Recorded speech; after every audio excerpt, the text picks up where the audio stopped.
Assalamualaikum warahmatullahi wabarakatuh. Bismillahirrahmanirrahim.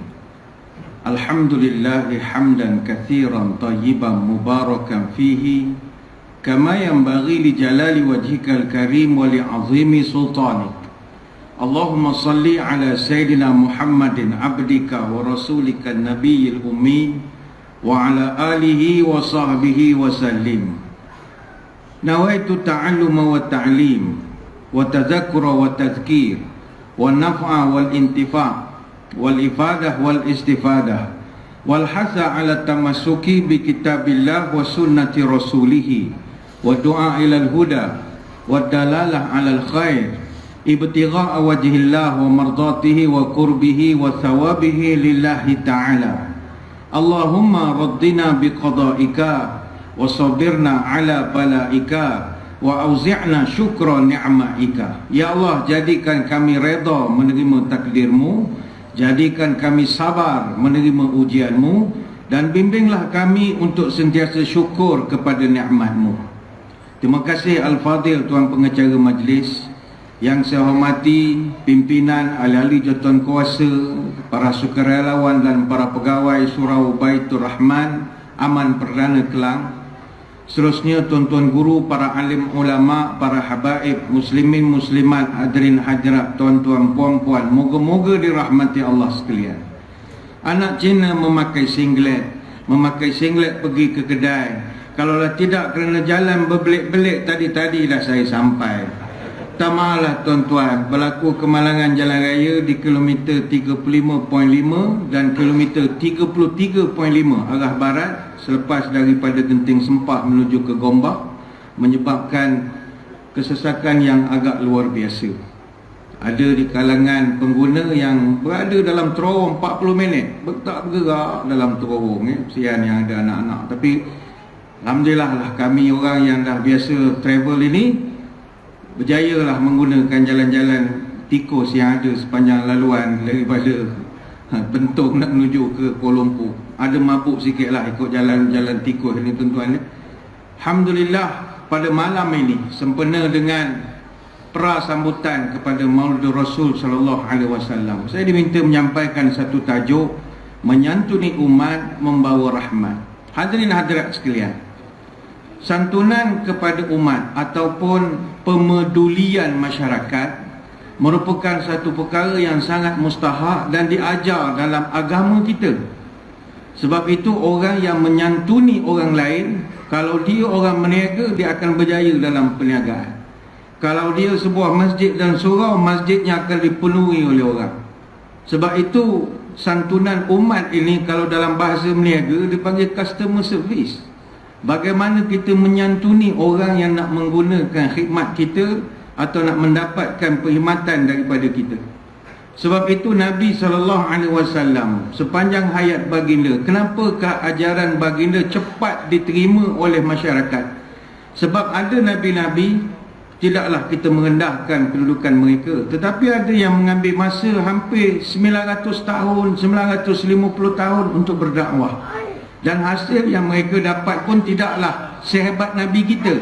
Nabi kita tempoh relatifnya sangat singkat, 23 tahun. Tapi dakwahnya boleh sampai ke Kelang, dakwahnya boleh sampai ke Kedah, boleh sampai ke Terengganu, bahkan sampai ke Hulu pun.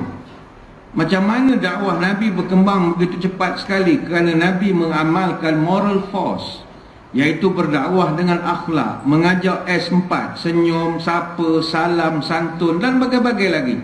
Maka santunan umat inilah yang menyebabkan Islam itu berkembang pantas.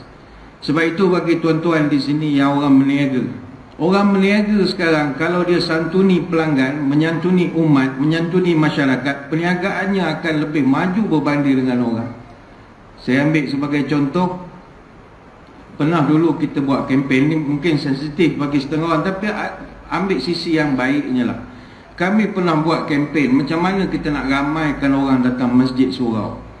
Sebab lepas daripada PKP, ramai jemaah yang merajuk tak nak datang semayang. Dia dah selesa semayang sebelah kepala katil rumah dia, dia dah payah nak datang masjid surau. Surah masjid pula rajin sangat buat online. Gini lagilah tak ramainya orang. Lepas tu saya pantang tu orang buat online-online. Tapi buat macam mana wajib lah sekarang ni, peraturan baru. Dia menyebabkan, ialah tuan-tuan nak datang, parking sekian, susah bagai-bagai dengan selipar hilang lagi balik ke. Dia melengok di rumah sambil melerak. Melerak, kata. Tak adil. Bukan marah dia yang tengah melengok ni, tidak. Tapi menyebabkan trend orang datang ke masjid surah itu agak kurang sikit sekarang ini. Lantas macam-macam lah ikhtiar yang kita lakukan. Sampai peringkat kami rasa nak cari tangkai pelari. Tuan-tuan gantung depan surau. Kokok lah ramai orang. Macam orang Melega katanya lah. Gantung pelari, ramai pelanggan datang. Kokok tuan ke pelari tak pakai bagilah kita orang. Kita nak try gantung pula. Ni gurau sajalah. Kan ada serius sangat ya. Lalu ada yang buat kempen. Ustaz, apa kata kita buat kempen memamakkan masjid? Kata saya pula memamakkan masjid.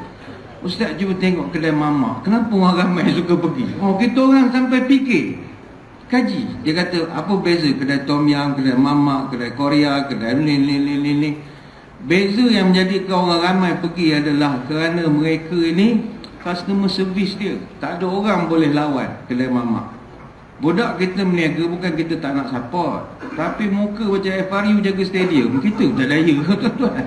Panggil 10 kali tak datang menyampah kadang-kadang. Lek dia buat bodoh. Macam ada masalah negara sangat. Dia tengah mikir lek tak datang lagi. Lek tak datang. Hati tak laku duit aku agak. Tapi cuba tuan-tuan duduk kedai mama. Aneh. Ya abang, tu lagi datang. Apa mau abang? Itu telur lembu ada kah? Telur lembu abang. Sekejap Never say no. Masuk dalam, dia keluar. Abang itu telur lembu, habis sudah. Telur lembu pun habis, punyalah menipu kuat. Benda tu tak wujud pun, tapi dia never say no. Kita saja main kadang-kadang. Duduk budak-budak muda, minum air secawan, segelas je. Tapi berjam-jam, tak marah. Kedai budak kita bukanlah mengata, tidak. Lek, masa ni datang. Ya, dah buat muka garangnya.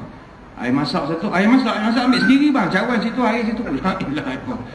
Ambil lah aku bayar 50 sen, malah nak bangun. Tapi tu tak, Shopee. Itu sampai orang buat bergurau. Kenapa Mamak atau India tak main bola? Ini bukan resis ni, cerita joke side lah. Ambil jangan serius sangat lah. Kenapakah orang India kurang main bola berbanding bangsa lain? Sampai ada bergurau India kurang main bola sebab kalau dia dapat corner, dia buka restoran. Sampai gitu. Puas kita tunggu bola tak sampai, rupa dia buka kedai. Dia orang semua main corner, tuan-tuan, tak main tengah-tengah ni. Artinya bisnes dia memang dia tahu ada boleh jual. Ni musim-musim kita nak bola lagi 50 hari lah. 50 hari ataupun sebulan 19 hari. Sama ada tuan-tuan minat ataupun tidak, kita akan dilanda demam World Cup yang akan berlangsung di Qatar start daripada 20 November sampai 18 Disember. Maknanya puan-puan di atas standby je lah. Suami puan-puan makan bola, tidur bola, melerak bola, baring bola. 28 hari istiqamah dengan bola. Tak boleh nak mengelak sebab kita bukanlah minat bola sangat. Kita suka tengok kualiti permainan standard dunia. Macam mana dia punya teknologi, macam mana referee. Itu je, bukan dia menang sposim tak dapat kat kita. Tapi kita nak belajar banyak. Seronok bagi orang yang minat lah. Jadi orang kalau tengok bola, mana kedai pilihan orang pergi tengok? Kedai mamak. Jadi kita yang masjid surau malu lah. Takkan orang tak datang tengok kat surau. Komen sangat ke surau kita tak boleh beli big screen. Big screen sewa tuan-tuan. Janganlah tiap-tiap malam bengkok masjid kalau nak bayarnya. Pelonan-pelonan mustahak sajalah. Tapi inilah yang saya sebut saingan tadi. Sekarang sebab tu tuan-tuan tengok ya. Kalau restoran mamak, ni cerita sajalah. Statistik menunjukkan restoran yang bawah Persatuan Pengusaha Restoran Muslim Malaysia saja, nama Presma. Bawah dia saja ada 8,000 restoran yang menjana ekonomi 8 bilion setahun. Itu baru satu persatuan. Itu belum lagi yang ada IMCOM, PGMM, ada PPNA. Dia ada banyak dia punya persatuan-persatuan dia. Sebab itu tahun 94 dulu mereka hanya ada 40 restoran saja. Tapi sekarang di mana-mana mereka berada. Saya ingat kawasan tuan-tuan pun ada. Mesti ada. Hari raya pun dia buka. Mana kita nak melawan? Kita dah menyampah makan ketupat agak kan.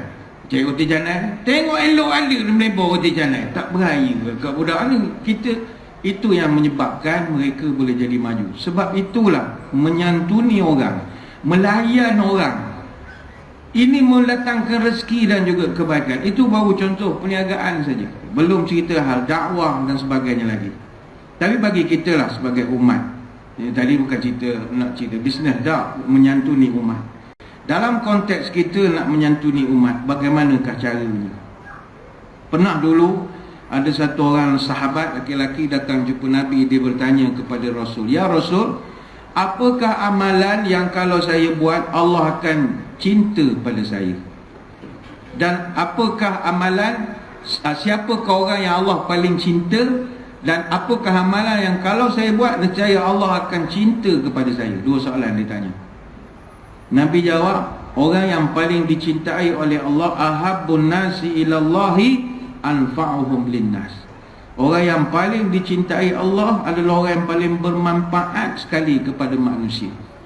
Sebab itu kalau kita muhasabah, kita duduk di aman perdana ni memberi manfaat tak kepada orang? Kalau kewujudan kita memberi manfaat, kita dicintai Allah. Tapi kalau kewujudan kita dan keluarga kita menyusahkan semua orang, menjerit macam orang gila dalam rumah, parking suka hati, ni contoh saja. Sampah buang rata-rata, pasang radio memekak sampai lorong 8 pun boleh dengar. Orang sampai berdoa, bilalah dia berhenti jadi orang. Maknanya kita tidak memberi manfaat. Tapi kalau kewujudan kita menjadi manfaat kepada orang di sini, kitalah orang paling disayangi oleh Allah. Dan Nabi menyambung lagi, wa ahabbul amal ila Allah azza wa jal sururun yudkhiluhu ala muslim. Amalan yang paling Allah cintai, apakah dia? Tahajud? Sembahyang malam? Tidak. Amalan yang paling dicintai Allah adalah engkau memasukkan kegembiraan dalam hati seorang muslim. Kita memberikan kegembiraan kepada orang. Itulah amalan yang paling disukai oleh Allah.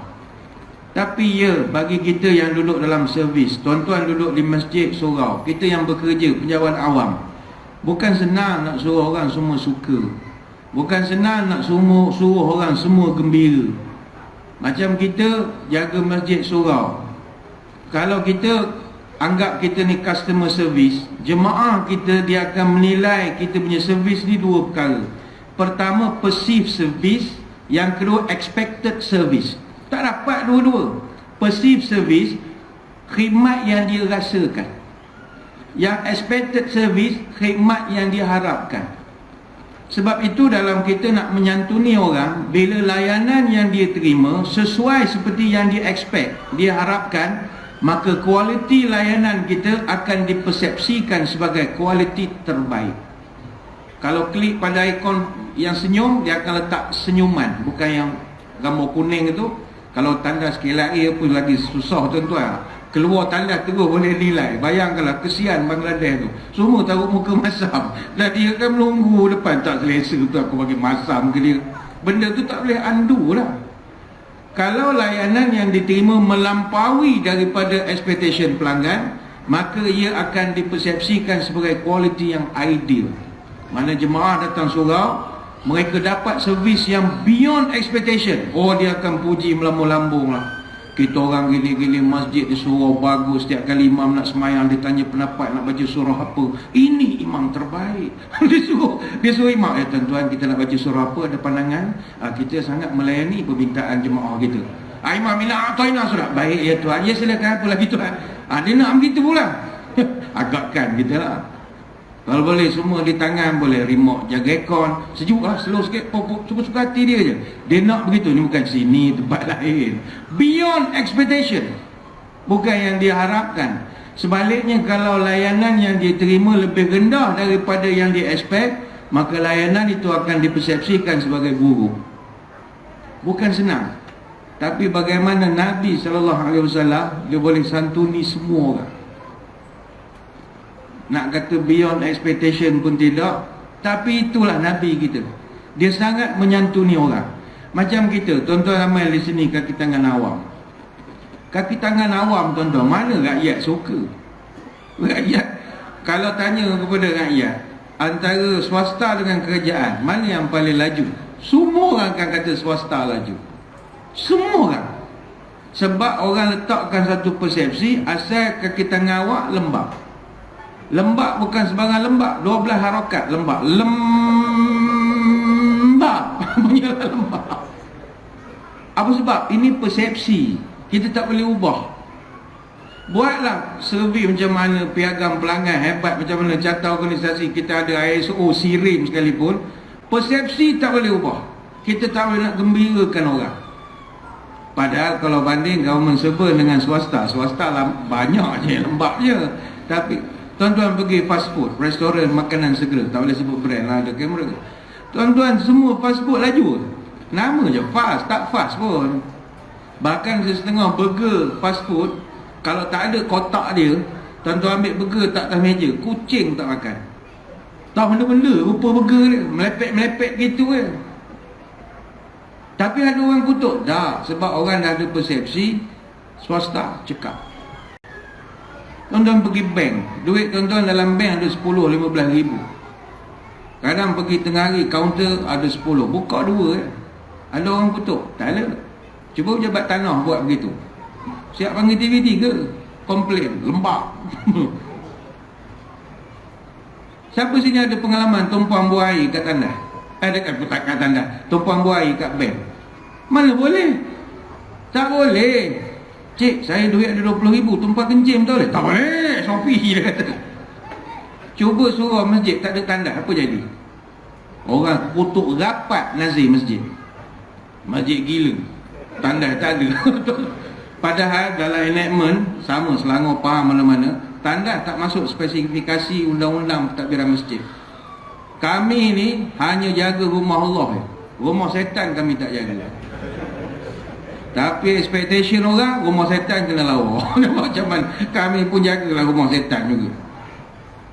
Tandas kan rumah setan ke dia nak membantah fakta itu? Tak ada bantahan. Tak ada bantahan. Lepas tu kami pernah buat penilaian masjid, masjid terbaik. Kita pergi masjid dia bagus, sistem file bagus, semua bagus, resit berjual beli apa semua bagus. Kutipannya telus, berapa keluar, berapa masuk, SOP-nya ada. Kami pergi tandas, pintu NC tercabut.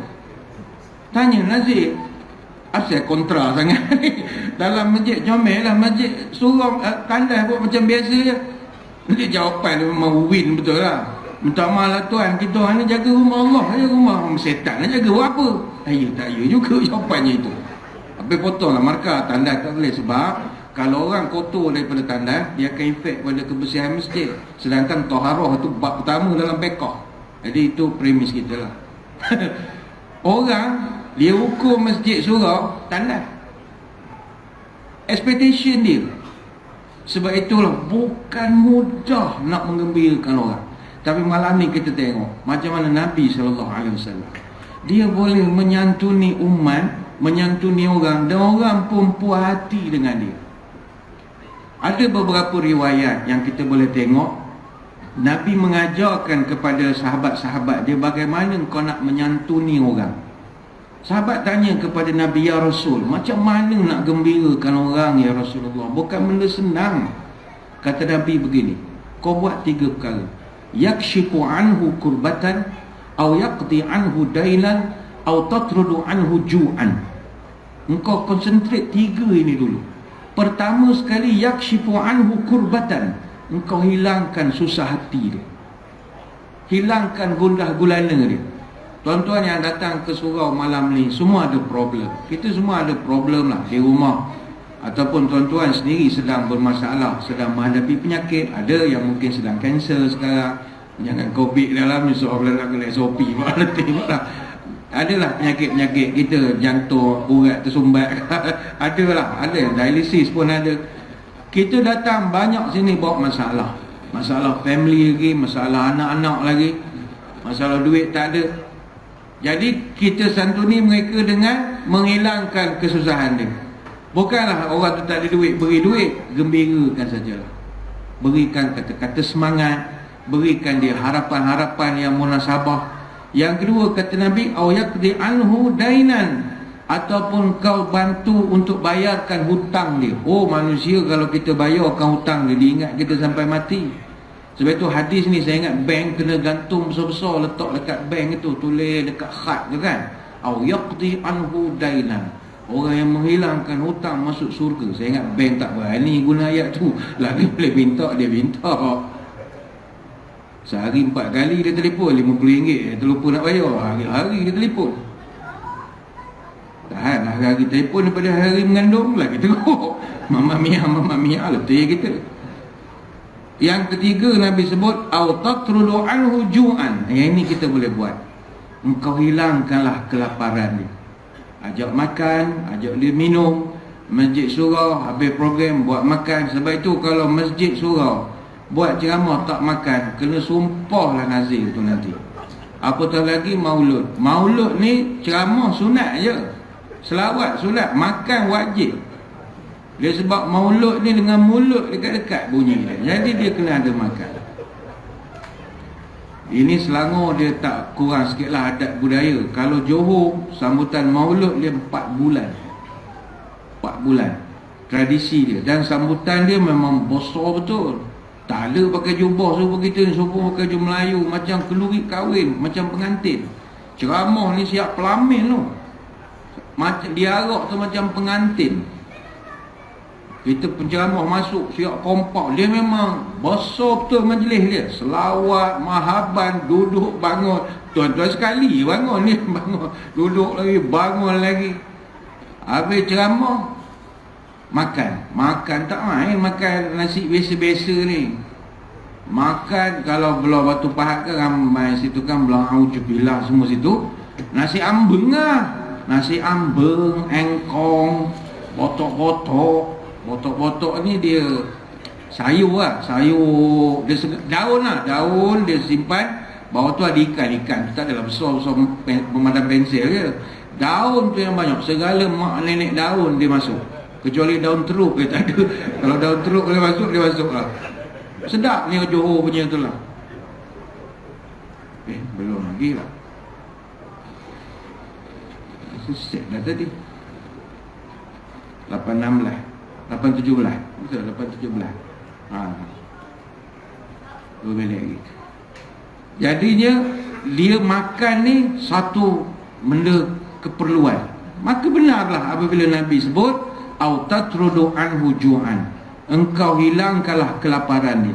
Sampai kata Nabi, akulah personally, kata Nabi, wala an amshi ma'a akhin li fi hajatin ahabbu ilayya min an a'takif fi hadzal masjid, yakni Masjidil Madinah syahran. Akulah personally, kata Nabi, antara diberi pilihan duduk iktikaf di Masjid Nabawi ni sebulan atau keluar pergi tolong orang, mana aku akan pilih? Aku akan pilih keluar tolong orang, menyantuni orang. Bukanlah kita nak menafikan usaha kawan-kawan kita yang iktikaf masjid 3 hari, 40 hari, 4 bulan apa, silakan, tak ada masalah. Tapi Nabi mengatakan kalau aku diberi pilihan, aku antara iktikaf di masjid dengan keluar tolong orang, aku keluar tolong orang. Iktikaf pun bagus, jangan tuan-tuan iktikaf pula. Iktikaf pun besar fadilat dia. Tetapi kalau diberi pilihan, kata Nabi, aku lebih suka menolong orang yang sedang memerlukan pertolongan. Waman masya ma'a akhihi fi hajatin hatta tatayaha lahu asbatallahu qadamahu yauma tazulul aqdam. Siapa yang berjalan bersama saudaranya yang susah, kau penuhkan keperluan dia apa yang diperlukan, nescaya Allah akan kukuhkan kaki orang ni pada hari kiamat, ketika banyak orang tergelincir masuk dalam neraka kerana kaki mereka tak kuat. Ini hadis riwayat At-Tabrani. Banyak lagi saya nak terangkan, tapi saya kira kita berhenti dulu seketika untuk memberi laluan kepada azan isyak. Jadi tuan-tuan semua jangan ke mana-mana, kita akan kembali lagi selepas ini. Muslimin muslimat yang dirahmati Allah sekalian, kembali kita menyambung perbahasan malam ini berkaitan menyantuni umat membawa rahmat. Sudah pastilah tidak ada contoh terbaik untuk kita ikut melainkan Nabi SAW. Banyak hari antara hari takkan semulia hari Jumaat. Banyak Nabi antara Nabi takkan semulia Nabi Muhammad. Banyak redup perkara redup alamat hari nak hujan. Banyaklah hidup perkara hidup. Cara hidup Nabi Muhammad sentiasa jadi teladan. Gema takbir di subuh hari, semayang awal jadi amalan. Nabi terakhir tidak akan ada ganti, peribadinya kekal jadi ikutan. Jaring puput merata-rata, campak belis ke dalam pukat. Keringlah laut menjadi tinta, takkan tertulis semua peribadi Nabi Muhammad.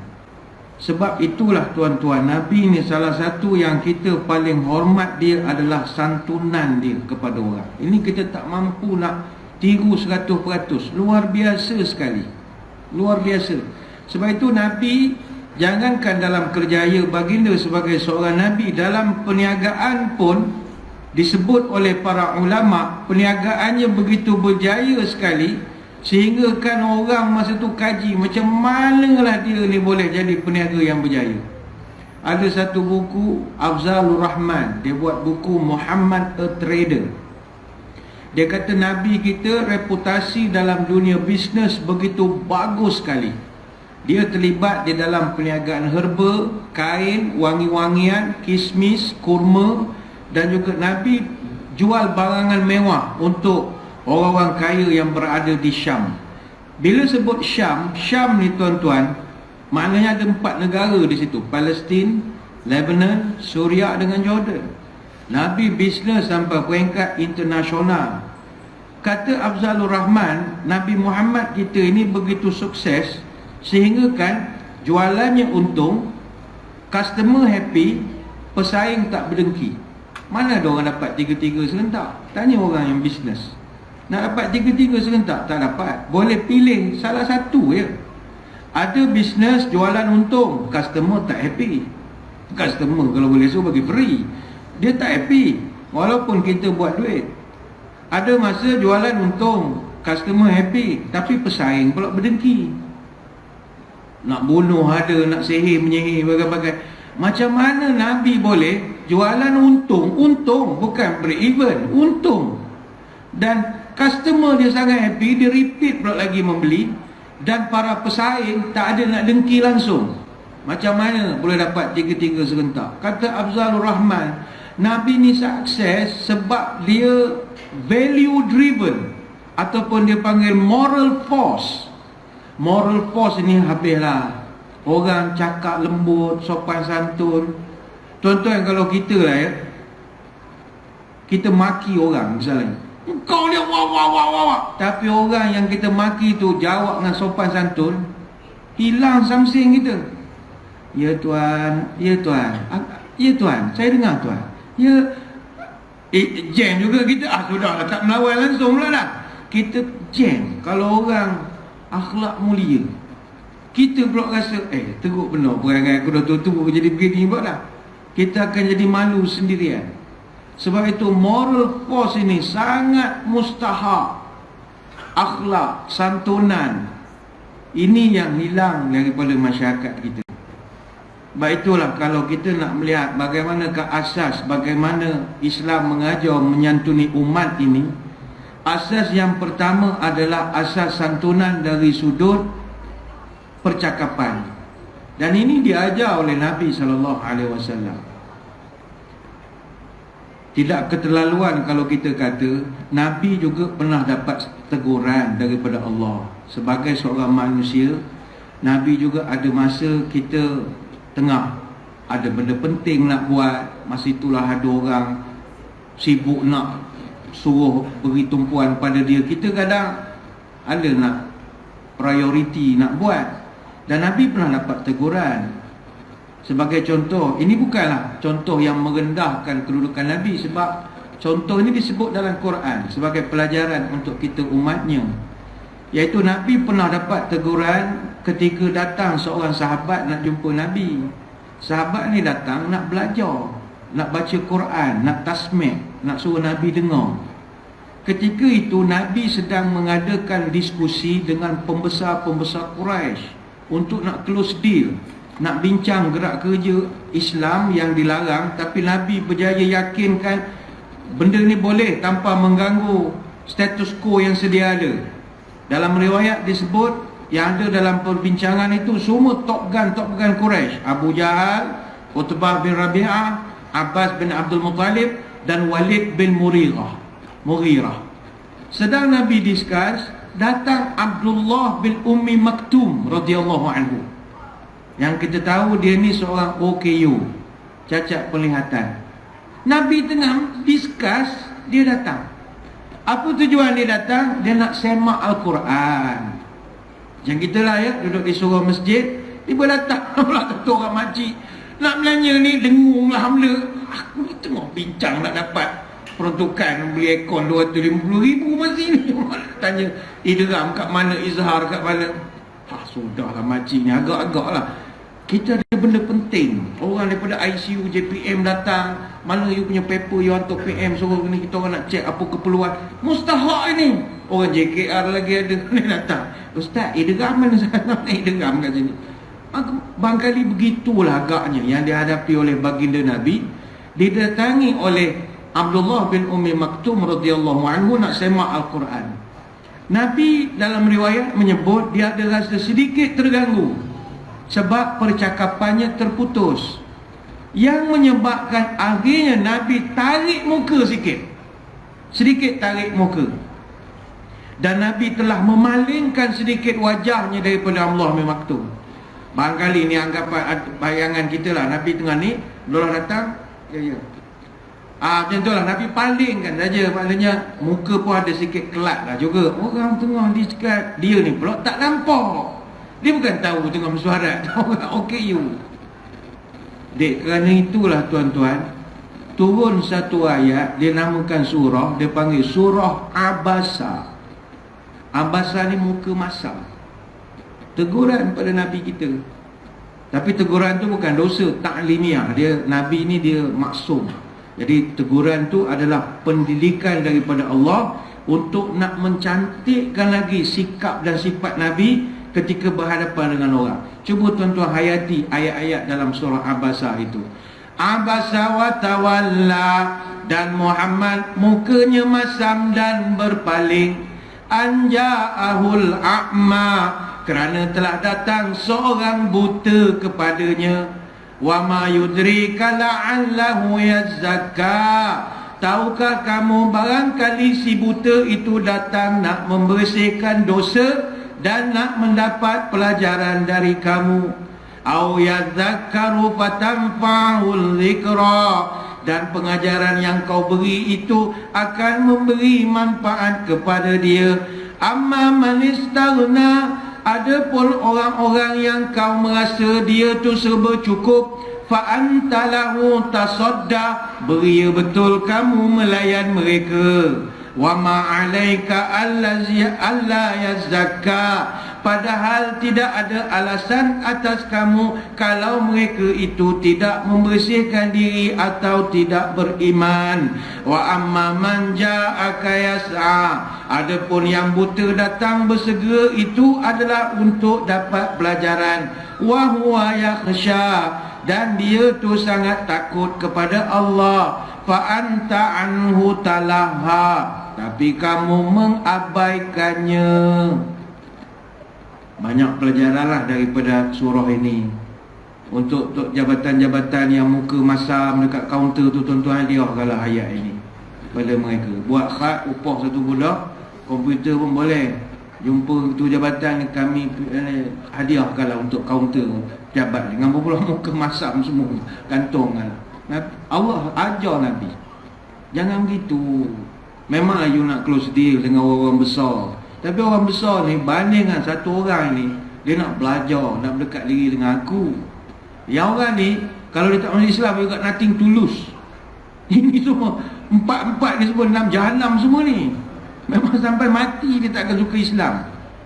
Tapi yang satu orang ni dia ikhlas nak belajar, bagilah sikit masa, priority sedikit, take 5 ke, tak maaf tuan-tuan, 5 minit ni saya punya jemaah, saya kena jumpa dia sekejap saja, 5 minit, inilah layan saja. Tapi lah, dari satu segi yang lain, Nabi kita ni jujur lah. Kalau Quran ni Nabi buat sendiri tuan-tuan, surah Abasa dia tak cetak pun. Buat malu aku. Baik, buat apa dia nak print ayat yang hentam dia? Tak, Nabi nak tunjukkan Quran bukan saya buat. Kalau saya buat apa saya hentam diri saya sendiri. Ayat tu pedas, Allah Ta'ala didik. Tapi bukan Tuhan murka, tidak. Maka pelajaran untuk kita juga hari ini, ayo kita santuni orang dengan muka manis, percakapan yang baik. Ini verbal lah. Komunikasi ni ada yang verbal, ada yang non-verbal. Verbal ini mustahab. Baik tu orang tua-tua dulu, dia mengajar kita kalau bercakap dengan orang, kena tengok siapa. Bercakap, pelihara lidah. Berjalan, pelihara kaki. Bila bercakap, rendahkan suara. Kalau bergaul, rendahkan hati. Jika bermadah, lembutkan lidah. Kalau berjalan, haluskan langkah. Bercakap kalau tak beradab, melangkah pun nanti tak semenggah. Telanjur langkah di bawah surut, telanjur lidah membawa maut. Cakap dengan orang, jauhkan mengenang. Bercakap dengan orang tua, banyakkan bertanya. Cakap dengan anak, berlunak-lunak. Bercakap dengan isteri, isi mengisi. Cakap dengan suami, ingat mengingati. Cakap dengan mentua, jaga menjaga. Cakap dengan menantu, bertentu-tentu. Cakap dengan sahabat, berhemat-hemat. Cakap dengan kawan, segan menyegan. Bercakap dengan orang alim, berlaku takzim. Cakap dengan penghulu, jaga malu. Cakap dengan mak, agak-agak. Cakap dengan nenek, baik-baik. Cakap dengan atuk, berelok-elok. Cakap dengan guru, elokkan kelaku. Cakap dengan tetangga, maniskan muka. Panjanglah 3 hari, tak habis seorang-seorang. Dia ada cara. Kita tak boleh bercakap dengan orang dengan laras bahasa yang sama. Macam kita umur 50-an. Dengan kawan umur 50-an, bolehlah kita cakap laras bahasa kita. Tapi orang yang berumur dah 60, 70, ada laras dia kita cakap. Dengan orang istana, tuanku ke apa, dengan anak-anak raja, ada laras bahasa dia. Ini cara orang tua-tua ajar kita. Bahkan macam tadi disebutkan, cakap dengan mentua, jaga menjaga. Dengan mentua jangan cerita semua. Tak semua mentua tu. Sebab tu ada orang nama pokok lidah mak mentua. Mana ada sebab. Bukan semua boleh cerita. Mak mentua bukan semua menantu dia suka. Bukan mentua sini bagus-bagus. Ada setengah mentua dia milih. Kalau anak tu kesayangan dia, maka menantu tu jadi kesayangan dia juga. Kalau anak tak nak dia menyampah dengan menantu dia menyampah, dia package sekali. Kalau menantu tu have, layanan dia pun lain. Kan kalau kita balik raya, orang buat analogi, kalau menantu yang kaya, yang have, mak mentua dengan pak mentua tunggu depan tangga. Balik raya tu, tunggu depan tangga. Kalau menantu yang balik tu biasa-biasa, grade 41 kerja, cikgu, benda biasa-biasa je lah, tak adalah kaya sangat. Dia tunggu kat ruang tamu je lah, atas sofa, gitu lah. Pin, keluar. Kalau kaya, kat tangga tunggu. Kalau menantu kerja, biasa-biasa bawa motor contohnya, mak mentua tunggu kat dapur je. Itu pun kat dapur lah, bawa sampai gitu, tak ada bangun benda. Cucu pun, kalau cucu menantu yang have, nenek biar je nak main dalam rumah, lantak engkau lah bapak kau banyak duit. Patah ini ke cabut lansir, lantak lah bapak engkau kaya. Tapi kalau menantu cucu yang daripada menantu anak yang tak berapa ada duit, pegang ni kena marah, pegang ni kena marah. Pegang jatuh pecah tengah. Pegang amalan putus tengah. Pegang hanya ke cabut, takut sangat. Baik itu orang tua-tua cakap dengan mentua, jaga menjaga. Cakap dengan menantu bertentu-tentu. Jangan pukat semua menantu serupa. Menantu. Baik itu kalau mak mentua buruk ke menantu lain, tuan-tuan masuk telinga kanan, keluar telinga kiri sudah. Jangan menyampuk je. Sebab hari ni dia kutuk menantu depan kita, esok dia kutuk kita depan menantu lain pula, jadi buat bodoh je lah. Cakap dengan menantu bertentu-tentu. Cakap dengan sahabat berhemat-hemat. Jangan kau nak tunjuk kau ni Datuk ke, Datuk Seri ke, Datuk Kalah ke, Datuk Menang ke, tunjuk kau orang. Kawan-kawan sama belajar kan, sama sekolah. Tak payahlah nak protokol sangat, panggil lama sudah, kenal daripada kecil Dia berhemat-hemat. Cakap dengan kawan, segankan sikit. Cakap dengan alim, takzimkan. Ini contoh sajalah. Apa sebab? Kerana lidah aib terdedah, kerana cakap malu tersingkap. Tanpa orang tua pesan, kerana pulut santan binasa. Ada yang kata kerana pulut santan terasa, kerana mulut badan binasa. Ada yang kata kerana pulut pat santan binasa, kerana mulut badan merasa. Banyaklah mazhab-mazhab bahasa itu, tak kisahlah. Yang penting, because of the sticky rice, the coconut milk is spoiled. Itu mudah nak faham. Sekarang ramai Mas Alex sekarang ni, Anglopil semua. Sebab pulut santan binasa, sebab mulut habislah pulut itu. Itu pantun TikTok namanya, budak-budak ni habis pantun semua kosong. Ni yang pertama. Agama ajar santuni umat ini, percakapan mesti mau sesuai. Yang kedua, meraihkan. Sampai Nabi sebut, man kana yu'minu billahi wa yaumil akhir falyukrim dhaifahu, wa man kana yu'min billahi wa yaumil akhir falyasil rahimahu. Siapa-siapa yang percaya Allah ada, percaya kiamat tu ada, maka pertama dia kena buat bukti adalah muliakanlah tetamu. Kalau engkau tak muliakan tetamu, mana engkau tak percaya Tuhan tu wujud. Yang kedua, engkau kena sambung balik silaturahim dengan orang yang tak suka kepada engkau. Ini kata Nabi. Sambung silaturahim dengan orang yang memang suka kita, itu biasa. Itu biasa. Ajak ngeteh orang yang memang kawan kita, inner circle kita, WhatsApp group, itu normal. Tapi jumpa dengan orang yang terang-terang menyampah dengan kita, oh itu luar biasa. Dan itu Nabi boleh buat. Orang tu memang terang-terang bagi salam, tak jawab. Tapi kita buat bodoh, Melayu. Gila budak ni. Aku tak layan dia, ajak Melayu pula lah. Ini orang yang hebat. Orang yang hebat. Pertama Nabi sebut, jaga tetamu. Jaga tetamu ni tuan-tuan. Saya ingat sekarang ni dah tak ada dah. Orang datang ke rumah kita. Orang dulu ya, kalau tetamu datang, Masya Allah, siap berpantun. Senja gemilang, bayu berpuput, gugur kenanga celah jerami. Besarlah hati kami menyambut Tuan bertamu ke rumah kami. Batu kecubung berwarna ungu, ditetah belian batu bermutu. Adat kami menyambut tetamu, hampakan tikar, lebarkan pintu. Oh, dia punya suka tetamu datang. Sebab dia tahu bila tetamu datang, mereka bawa rahmat. Inna dhaifa idza dakhala baitul mu'min dakhala ma'ahu alfun barakah wa alfun rahmah. Bila tetamu datang rumah kita, satu orang tu datang bawa 1000 berkat dan 1000 rahmat. Berkat dapat 1000. Saja-saja duduk, datang tetamu. Tapi sekarang adakah orang nak menyambut tetamu ni? Tak. Santuni jauh sekali. Tetamu pun tak sudi menerima. Apatah lagi kita budaya gated-gated ni lagi payahlah tetamu nak datang. Orang kampung kalau tahu kita duduk gated-gated, U-turn balik lah, malas nak berlawan dengan Nepal, tak daya kita. Macam mana dia mintanya kat kenalan saya songkok, saya kasut, sebelum dia nak patah balik lah. Jumpa kedai mamak lagi sedap. Susah. Parking tu tingkat 3, mabuk, pusing bangunan. Punya susah. Kita tak begitu meraihkan sebab privacy. Sekarang ni pula ada anak-anak saudara, alah, pak-pak saudara datang. Pak saudara baru sampai tu Gombak. Telefon anak saudara duduk salam. Hello. Oh, dia pun angkat. Ya, Pak Su. Masa mana siapa? Bila sampai? Baru sampai. Mana ni? Ada di Tua Gombak. Oh, mari KL ke? Oh, mari KL. Pas bila balik Kota Baru? Orang tu baru kat Tua Gombak. Dia dah tanya bila nak balik Kota Baru. Tak boleh tuan-tuan. Ini, yelah, kita budak-budak muda ni mungkin dia tak diajar.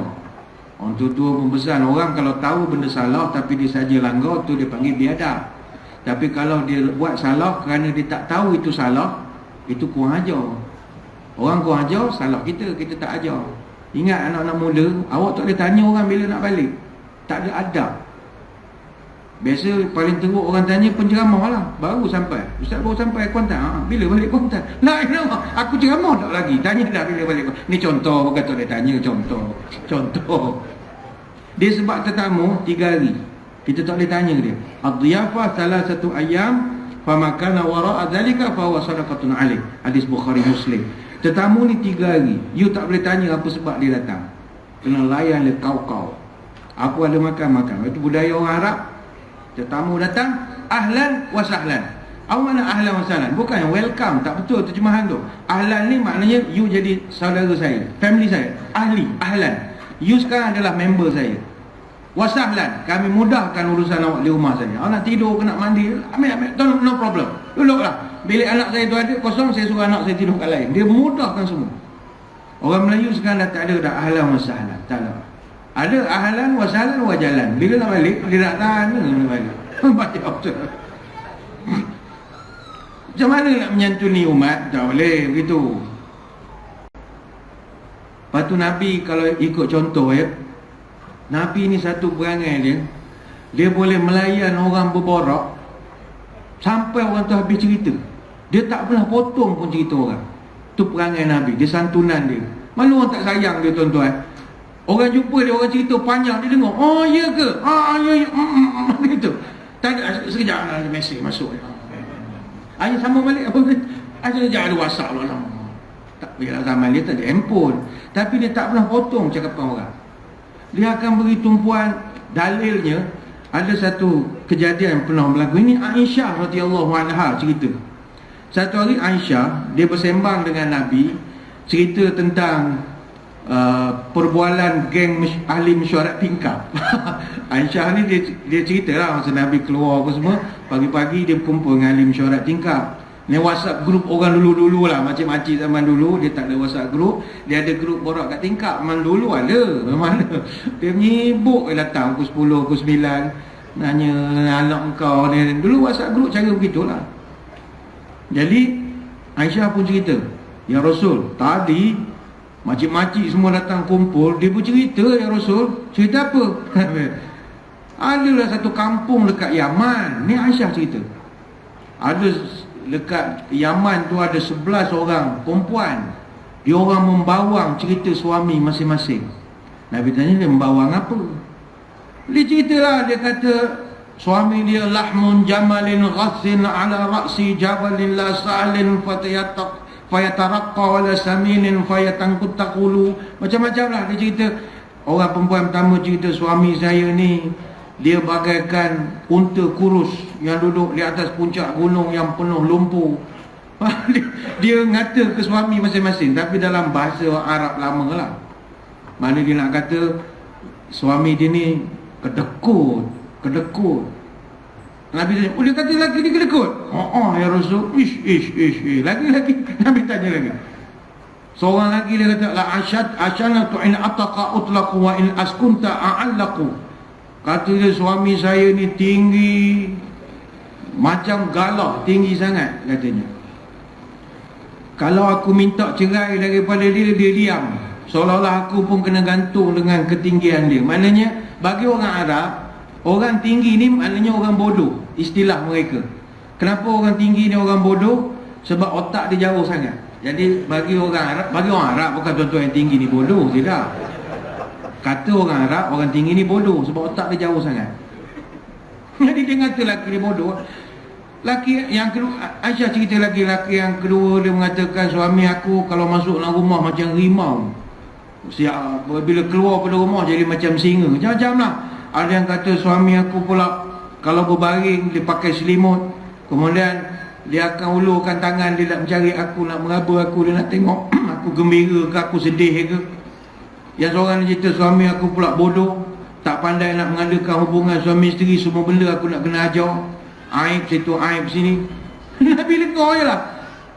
Yang keenam pula kata, suami aku ni rumah banyak abuk kayu. Dia kata rumahnya azimur ramad, banyak abu. Kenapa banyak abu ni simbolik? Rumah dia banyak selalu buat barbecue. Suami dia suka melayan kawan datang. Kejap kan kawan datang, mati aku nak masak. Kejap kan masak. Ya, buat air sikit, melayan ke laki dia ni. Laki suka bawa member ke rumah. Ada tak perempuan dapat pesen suami gini? Ada. Suka betul bawa kawan datang rumah. Yalah baguslah, dia nak keluar ngeteh, perempuan tak bagi permit, tak dulu.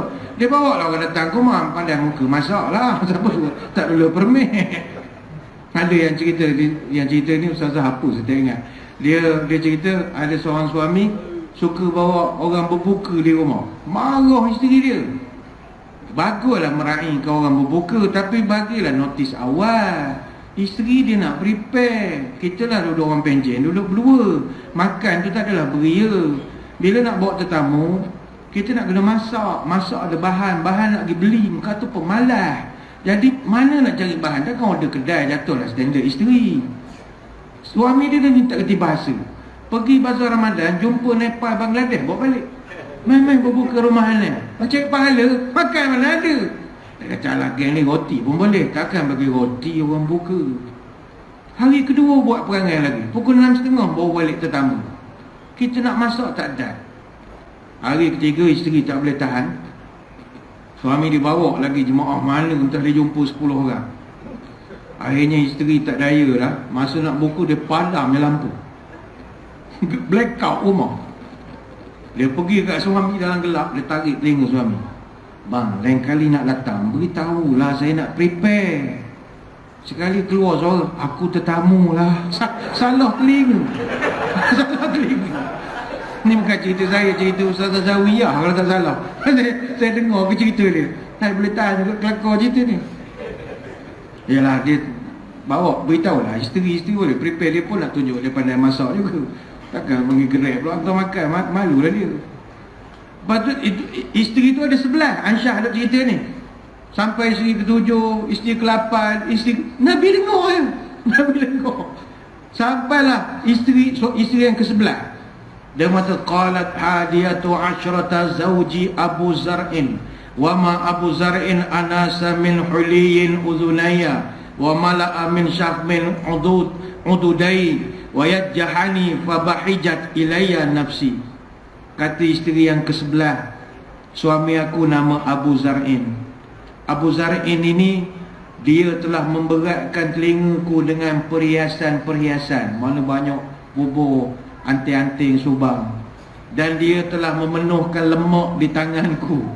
Tangan aku bila goyang dah boleh lambai orang, ada lemak. Artinya makan cukup, makan cukup.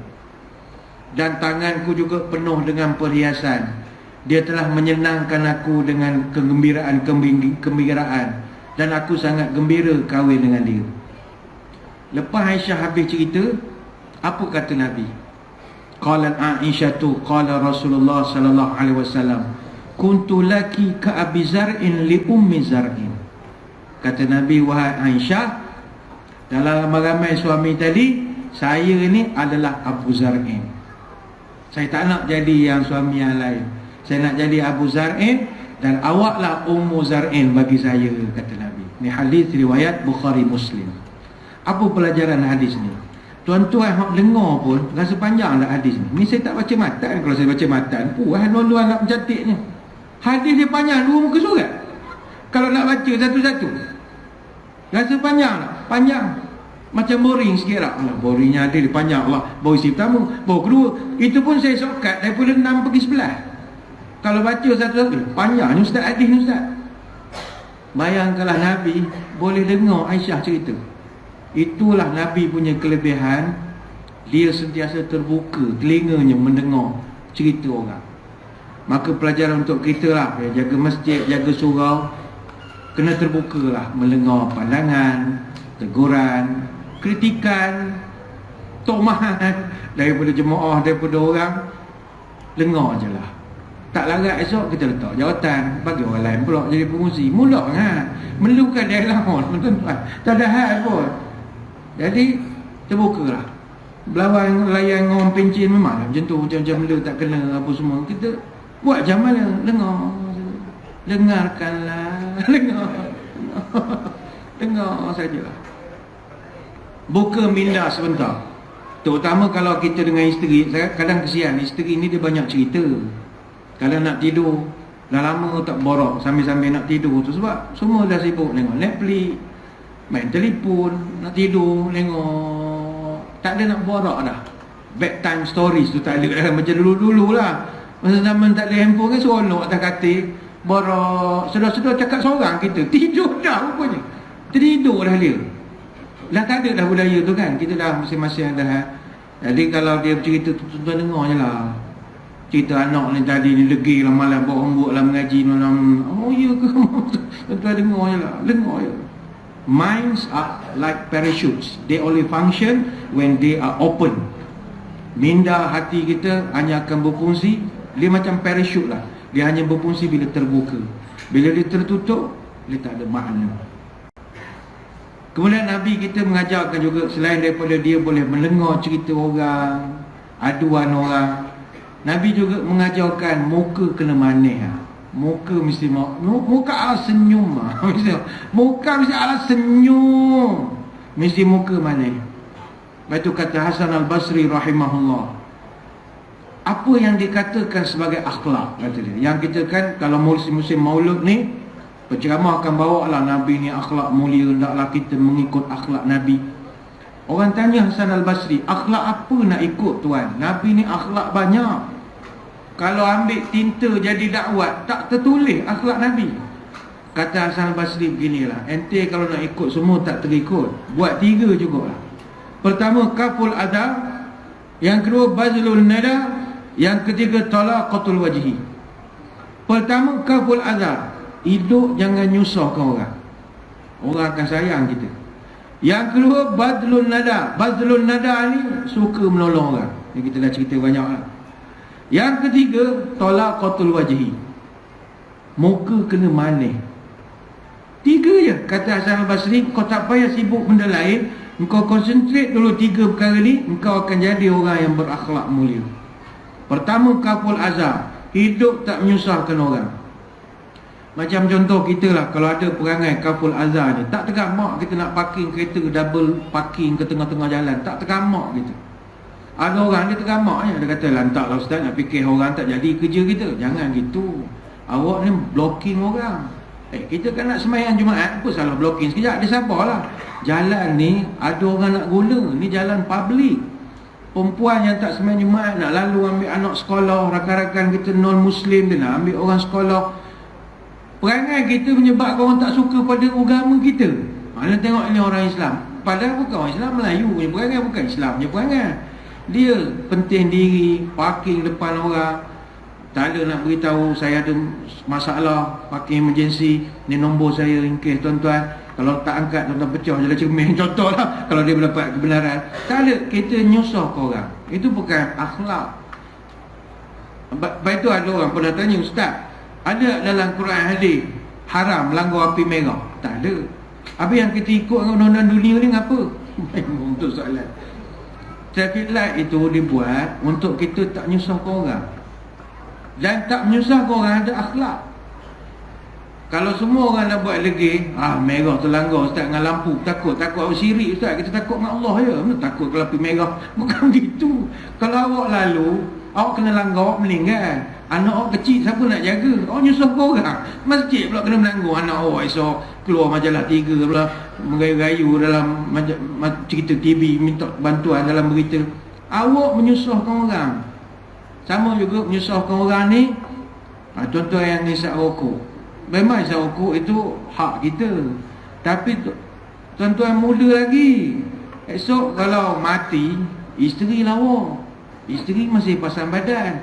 Kalau mati terus tak apa. Jenis sakit tak mati-mati susah ke tuan-tuan? Awak hisap rokok kuat, roti canai 4 keping, sekali makan, teh tarik 6 gelas sehari, tiba kena stroke. Ni contoh. Umur baru 40-an. Beruk sengit begini. Begini. Baring atas dalam rumah. Makan tak boleh, pergi kerja tak boleh. Makan suap dia orang bagi stroke. Isteri umur baru 40 tengah pasang badan. Esok orang merat isteri kita tak boleh buat apa. Padai muka begitu je lah. Hanya kerana nyusah ke orang. Atau dulu kan ada peraturan tak boleh ngisap rokok di restoran. Kan jarak masa tu tak boleh sokok berapa? 3 km daripada tu. 3 meter, ingat 3 km.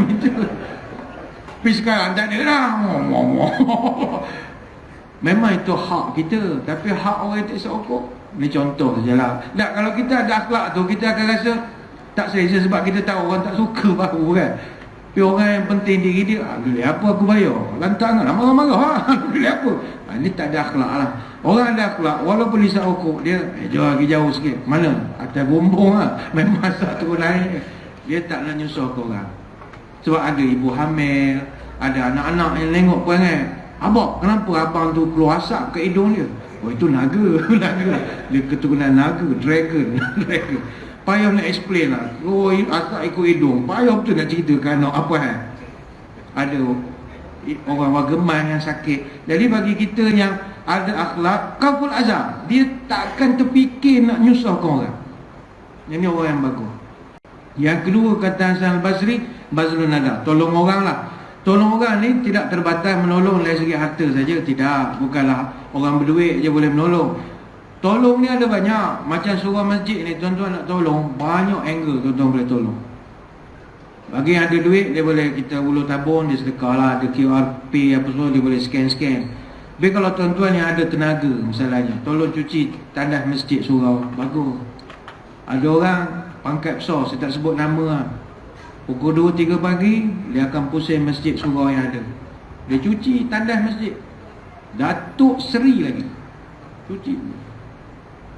Jumpa dengan jemaah, orang jumpa, Tok Seri, cuci tandas. Kenapa cuci tandas? Nak tunjuk kepada Allah, hebatnya aku di sisimu hanya cuci jamban. Ada orang cuci tandas. Ada orang dia bantu masjid surau daripada segi maintenance. Sebab kami yang jaga surau masjid ni, maintenance sekarang kami tak ada kemahiran. Aktiviti kami boleh anjur, ceramah boleh cari penceramah susun kuliah bulanan, harian, mingguan, no problem. Penceramah ramai, tak ada masalah. Tapi ada bab tertentu yang memerlukan kemahiran. Contoh maintenance, bocor, leaking, waterproofing. Bukan semua kami, mula ustaz-ustaz bukan reti sangat ni, baru ni lah pandai menyebut. Jadi benda ni memerlukan orang yang pandai bantu. Orang yang pandai dia tak nak datang ke masjid, dia takut kena jadi imam, dia tak nak datang. Dia ada kemahiran menengok atas tu, ini leaking ni, dia kenal. Dia ada ilmu tu. Kita orang tak ada saka bab tu. Dia tengok siling, tengok kodoh gitu lah. Dia pandai. Dan ustaz ni ada air takung ni. Wow, tinggi betul kasyah ni. Memang kasyah. Bidang saya katanya. Kami pun lihat, oh ya ada air takung. Dia pandai dia menengok. Kalau ustaz, air ni kalau kita tak keringkan, dia akan mengalir, dia akan leaking kat tempat lain. Oh, terima kasih lah abang mengajar ilmu. Ni menolong namanya. Lagi bagus dia sponsor pula waterproofing tu. Itu masuk surga lah.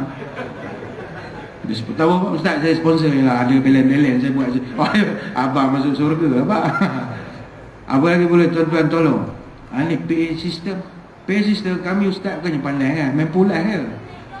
Rasa tak sedap, pulas 10 cengung 8.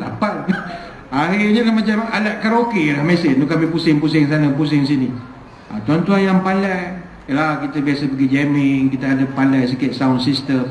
Walaupun rasa macam kerjaan kita tu, alah saya ni sound engineer ustaz, benda saya tak, ilmu tuan-tuan manfaat di masjid. Tolong kami, ejarkan barang kami ada, ejar tak pandai. Speaker apa, bagi cadangan nak beli jenis apa, speaker bagus-bagus, biar azan tu boleh sampai ke hospital Kelang contohnya. Jadi orang tu yang tengah sakit segar dengar, awak dapat pahala. Ejar sikit, lagi bagus tolong sponsor. Tu lain cerita lah, nasihat dulu. Jadi pun masjid negeri kita ada 2-3 orang AJK kita yang sound engineer. Memang engineer betul. Kata ustaz, kita buat soundproofing sikit. Buat apa? Kita kena buat rawatan akustik. Wah, macam buang saka kena buat akustik, kena ada jampi serapah lah. Kena tampal alat tertentu supaya suara tu tak melantun. Kita mana reti? Kita baca kitab je. Ada ukuran vibration, saya tak reti sangat lah. Bantu, bagi kami bantuan benda itu. Sound engineer kena ada. Surau masjid, sebab macam ni pay system bagus lah. Sebab surau kecil, kalau menara tinggi macam mana, susah. Dia kena ada sound engineer. Tapi saya di masjid negeri, sound engineer saya sendiri. Sebab bukan saya engineer, kerja saya sound engineer. Mana engineer yang lembak-lembak tu saya sound lah. Kata korang dah jadi AJK semua, IR semua, takkan tak boleh selesai. Jadi saya sound engineer.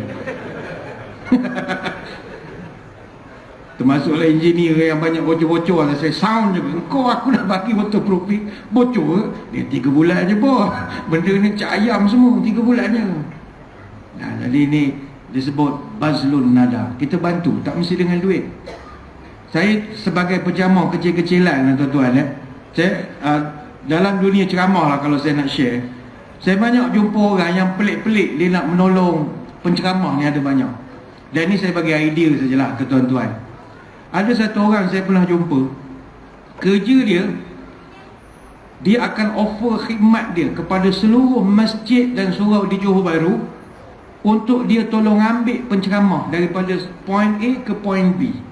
Contoh penceramah tu daripada KL, naik flight, turun di Senai. Dia akan offer khidmat, dia pakai kereta Velfire begitulah. Dia akan jemput penceramah tu daripada Senai, bawa ke hotel. Daripada hotel dia akan tunggu pula untuk bawa penceramah pergi ke masjid atau surau. Habis ceramah, dia bawa pula penceramah tu pergi ke mana? Misalnya ceramah tu kata nak kena ikan bakar kat Mana-mana lah. Dia bawa pula pergi kena ikan bakar tu. Kalau pejama kata okey nak balik terus ke bilik, dia akan hantar ke bilik. Dia ada setengah pejama, saya terpaksa balik malam ni ke Bangi. Dia hantar juga ke Bangi. Seposen pun dia tak charge dengan pihak masjid. Sampai pihak masjid pun heran, kenapa awak ni? Dia kata tak apalah, masjid dah usaha cari pejama, ini sumbangan saya, ini jariah saya. Masjid tak payah keluar duit, biar saya uruskan. Sampai begitu. Jadi setiap kali pejama, ramailah pejama yang orang ni santuni. Bila datang saja, masjid lega, dia akan ada satu orang. Dia pula ada anak buah dia 2-3 orang yang kereta bagus-bagus. Merasalah kita orang naik kereta pelik-pelik ni tuan-tuan, macam kereta ada. Nah, kalau tuan-tuan ada kelapangan masa, kadang kita kereta ada masa tak ada. Kalau tuan-tuan ada hajat nak buat gitu, beritahu je. Dia mudah je. Tuan-tuan sampai traffic light mana-mana nampak banner besar kan, Jamaah Azhar Hidayah. Contoh, masjid mana? Telefon masjid tu. Hello Tuan Haji, saya offer diri saya nak ambil ustaz kat Terengganu pun saya akan ambil.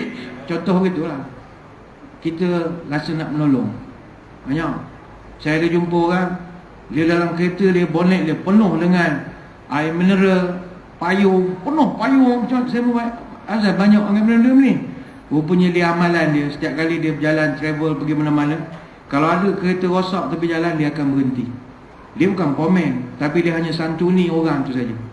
Dia akan keluar, kalau family, ada family anak-anak, dia akan secure budak-budak tu. Dia akan turunkan budak, pergi kat tempat selamat sikit. Kalau panas, bagikan payung. Alah, payung banyak free kan, masa pilihan raya kita dapat hijau, ada biru. Boleh bagi baiklah sedekah lah tuan-tuan. Kita oren ada apa, bagi sedekah je lah. Bukakan payung, bagi payung. Mineral dia bagi, jajan, dia selamatkan budak-budak. Sebab takut ada lori terbabas ke apa kan.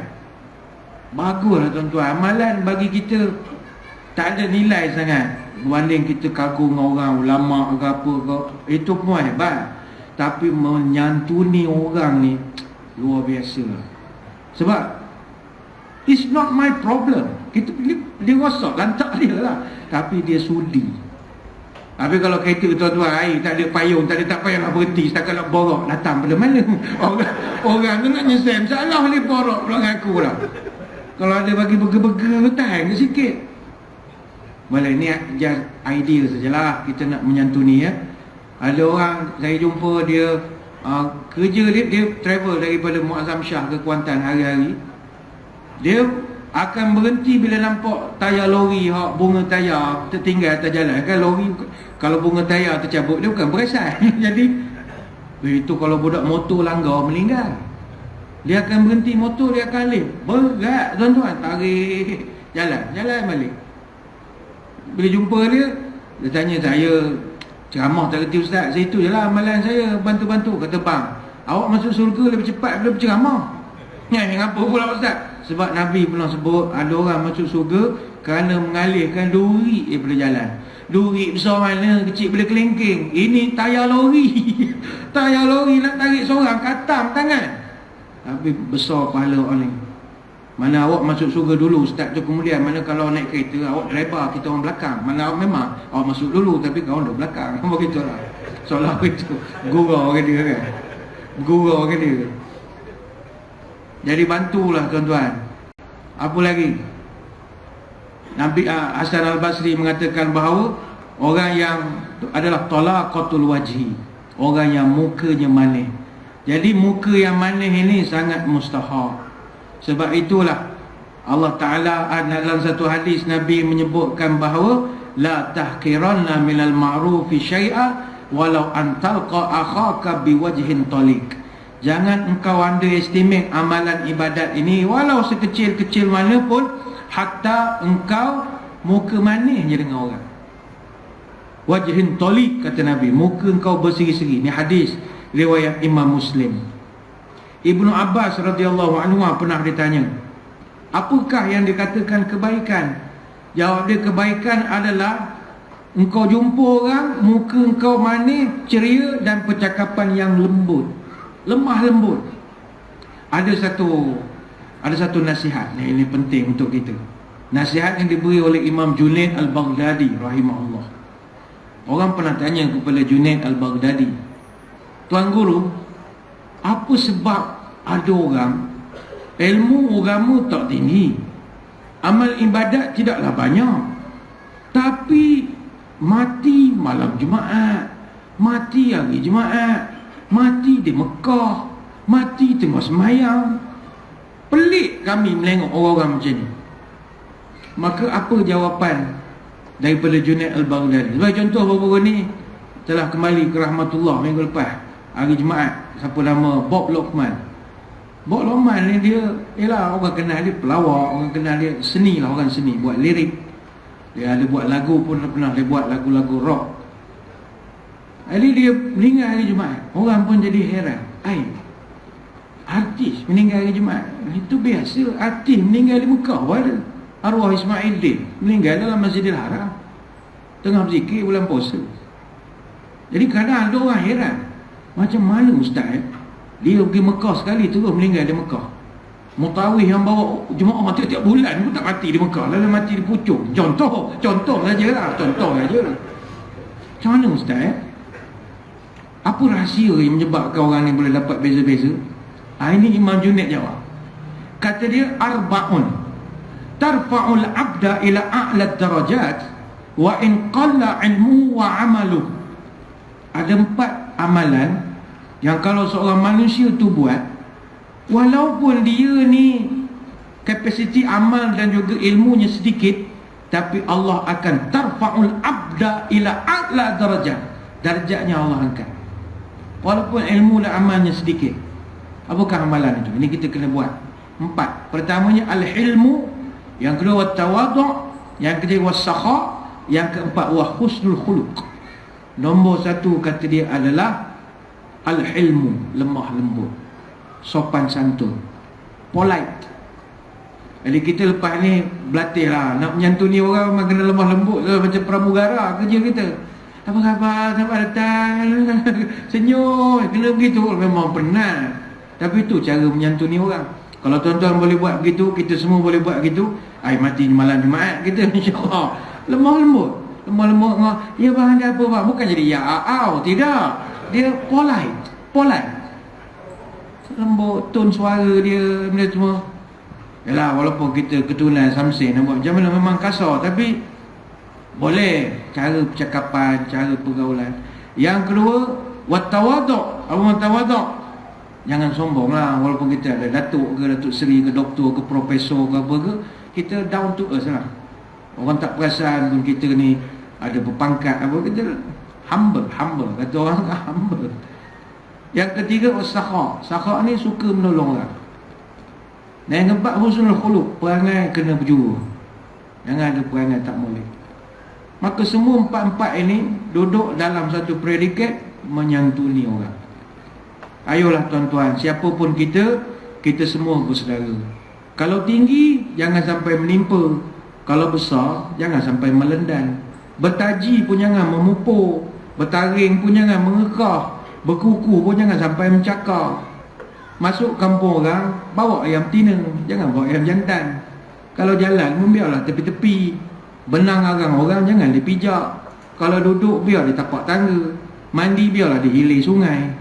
Berdiri, kalau di gelanggang orang, moleklah di luar gelanggang.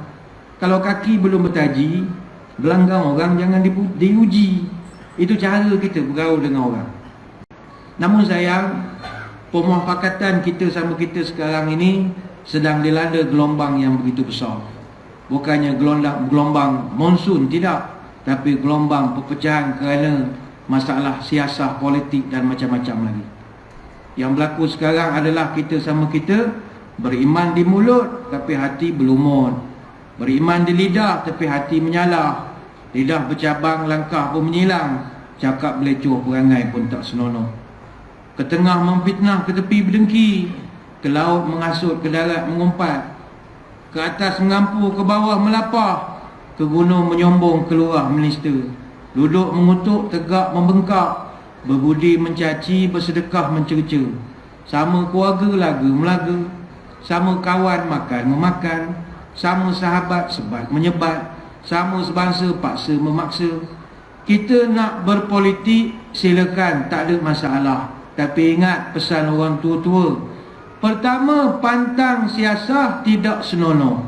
Cabar mencabar mencari musuh. Ke dalam bertikai, keluar bergaduh. rakyat sengsara, negeri pun runtuh.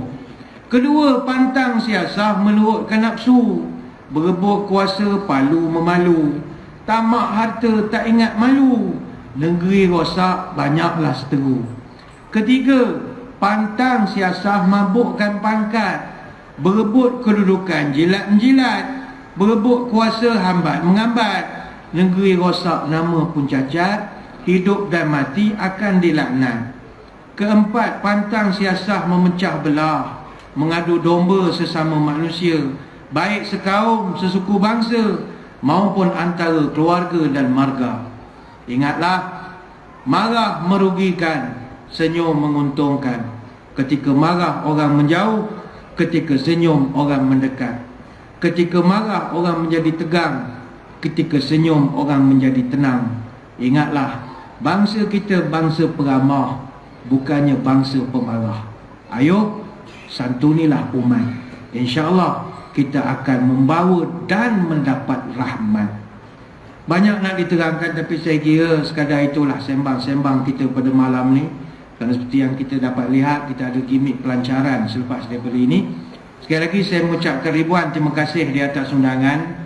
Mohon maaf sebarang kekurangan. Moga-moga kita dapat bertemu pada lain-lain kesempatan. Sebelum berpisah, marilah kita menadah tangan berdoa. Moga pertemuan kita ini sama-sama diberkati oleh Ilahi. A'udzubillahi minasyaitonirrajim. Bismillahirrahmanirrahim. Allahumma salli wa sallim ala Sayyidina Muhammadin salatan tukhrijuna biha min zulumatil wahmi. Allahumma tawil umurana wa sahih ajsadana wa nawwir qulubana wa thabbit imanana wa ahsin a'malana wa wasi' arzaqana wa ilal khairi qarribna wa li syarri ab'idna wa qdi hawaijana fid din wad dunya wal akhirah innaka ala kulli syai'in qadir.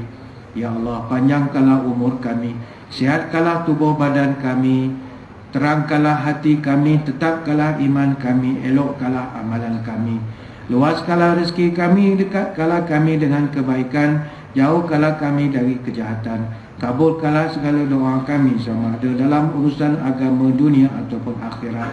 Subhanakallahumma wa bihamdika nashhadu an la ilaha illa anta nastaghfiruka wa natubu ilaik. Wa sallallahu ala sayyidina Muhammadin wa ala alihi wa sahbihi wa baraka wa sallam. Walhamdulillahi rabbil alamin. Sekadar itu, wabillahi taufiq wal hidayah. Wassalamualaikum warahmatullahi wabarakatuh. Wallahu a'lam.